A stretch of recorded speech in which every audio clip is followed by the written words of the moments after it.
Nagkatulakan at nagkasakitan ang daan-daang milyong mga deboto na gusto makalapit sa Poong Nazareno sa pagsisimula ng translasyon. Kahit sa pahalik, nagkagulo nang sumingit ang ilang mga deboto sa pila. Nakatutok si Emil Sumangil.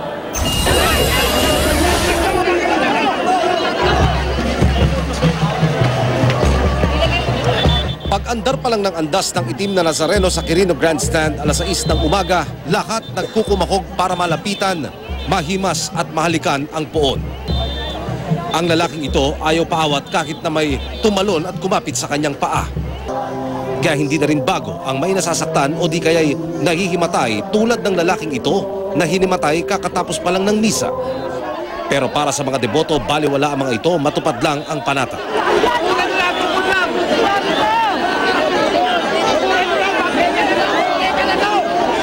Dahil ako ay galing po ako sa breast cancer po. Gumaling po ako. Para sa pamilya ko to, nakahawak na po ako sa lubid. Viva Señor San Nazareno! Palakpakan natin ang mahal na Poong Jesus Nazareno! Happy Fiesta! Ang mga hindi nakalapit sa poon sa may Quirino Grandstand, nagwagayway na lang ng mga puting panyo at bimpo. Sa may Rojas Boulevard, makapanindig balahibo ang tagpo ng umusad at makatawid ng walang aberya ang imahe. Nang ibabaw ang mga iwinawagayway na puting tela ng mga mananampalataya. Ang mga igos, makapatid-litid ang pagpito.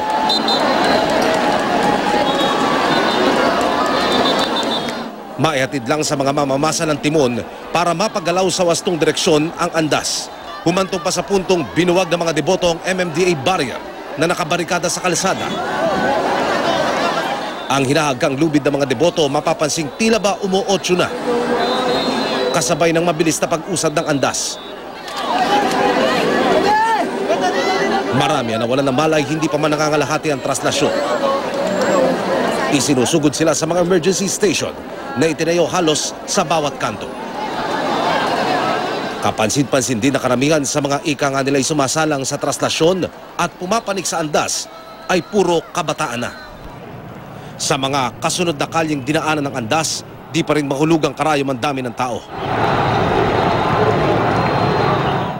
Nakasunod man o nag-aabang sa imahen ng itim na Nazareno, umaapaw ang tao hanggang sa tulay na ito. Lalo na sa bahagi ng Manila City Hall, kung saan matagal natigil ang andas dahil sa dami ng tao. Ganito naman ang eksena sa bahagi ng Kartilya sa Liwasang Bonifacio.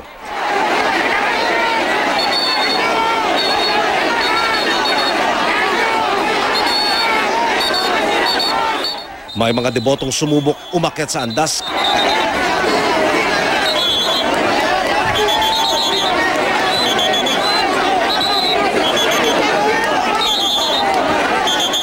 Kanya-kanya rin ang bitbit ng replika ng Nazareno ang ilan.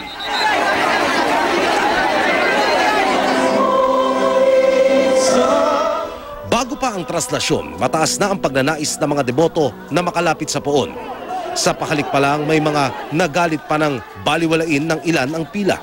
Pagaling sa trabaho, alas 6, nandito na kami. Tapos, 2 linya na lang. Nag-iba na yung harang dyan. Takbuhan ng mga tao. Matapos naman ang pahalik, naiwan ang sandamakmak na basura. Emil Sumangil, nakatutok, 24 oras.